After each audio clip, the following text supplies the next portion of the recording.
Body तर मी पण दाखवू शकत होतो, पण बॉडी दाखवा जोगतीच असली पाहिजे. आणि असं पण अशा बॉडीला बॉडी नाही, डेड बॉडी म्हणलं जाते. आणि आज सकाळी सकाळी स्वतःचं थोबाड आरशात पाहिलं तर आज कोणतेच कामं झाले नाही. आज हॉस्टेलच्या वार्डन पाशी काही इम्पॉर्टंट डॉक्युमेंट द्यायचे होते, पण वार्डन आला. माझ्या अंगातल्या किड्याला फक्त जेव्हा कुठं जायचं म्हणलं तेव्हाच रुमाल धावची आठवण. आणि माझ्यापाशी कॅशच्या नावावर फक्त माझे थोबाड आहे, ज्याला कोणी फुकट बी विकत घेणार नाही. आणि जे नको व्हायला पाहिजे तेच झालं. ऑनलाईन पेमेंट झालीच नाही. हे पोस्टाचं बँक कधी धोका देईल काय सांगता. बरं झालं, मित्र होता त्यानं तिकीट तरी भरलं. नंतर आपले आगमन झाले ना आपल्या फेवरेट कॉलेजला, आणि तिथे सगळे माझ्या आधीच जमा झाले होते. आणि पाण्याचं तर राव काही समजतच नाही. गावात पडायला पाहिजे तर शहरात पडते. बिनफालतू हे बांधकाम बंद पाडलं. आता एवढं पाणी येत असताना जर मी त्याच रस्त्याने जात असेल तर माझ्या एवढा मूर्ख माणूस आयुष्यात कोणी नसेल. आता जेवण झालं तर जिरवा तर लागेलच ना, म्हणून आम्ही अशी कारागिरी करत असतो.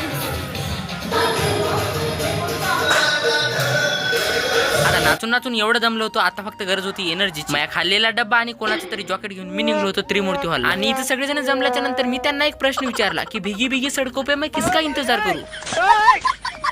आणि आज दररोजच्या प्रमाणे बिस्किटाच्या हातने डुबून मारून टाकलं. आणि एवढी सुधी रांगोळ काय गरज होती लोकांनी पुसाची, पण आमच्या इथले एवढे टॅलेंटेड लोक आहे की टाकली. त्यांच्याशिवाय ऐकून कानातून रक्त निघण्याच्या आधी मी आणि माझे मित्र निघलो आमच्या हॉस्टेलच्या दिशेने. इथेच रात्रीचे 8 वाजले, पण आता काही फरक पडत नाही. रात्रीचे 8 वाजू का 9 वाजू, आता सवय पडलेली आहे म्हणे. मी इथं हॉस्टेलला पोहोचलोच होतो की अजून एक कार्यक्रम सुरू झाला होता. या लोकांना काहीतरी बनवायचं आहे म्हणे, ज्यानं गरम तेलातनीच चंपा टाकून दिला. त्याला रेसिपी सांगून आपण बनवलं काहीतरी खायचं, आणि नंतर जेवण वगैरे झालं. भेटून नंतर जेवलो, बाय.